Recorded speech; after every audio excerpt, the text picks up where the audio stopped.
विरारच्या राजोडी beach येथे आयोजित करण्यात आलेल्या महाराष्ट्र सर्फ ओपन 2026 स्पर्धेत डहाणू तालुक्यातील शासकीय आदिवासी आश्रमशाळा येथील 10वीचा विद्यार्थी आकाश अनिल घाटाळ याने अत्यंत अभिमानास्पद कामगिरी करून सुवर्ण पदकाला गवसणी घातली आहे।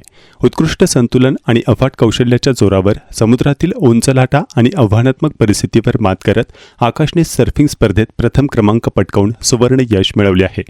त्याच्या या उल्लेखनीय यशामुळे पालघर जिल्ह्याचे नाव राज्यभरात उज्ज्वल झाले असून ग्रामीण व आदिवासी भागातील विद्यार्थ्यांसाठी तो प्रेरणास्थान ठरला आहे। समुद्रातील सर्फिंग शर्यतीच्या या राज्यस्तरीय स्पर्धेत आकाश घाटाळच्या या ऐतिहासिक कामगिरीबद्दल त्याच्यावर क्रीडा क्षेत्रातून तसेच सर्व स्तरातून कौतुक आणि अभिनंदनाचा वर्षाव होतो आहे।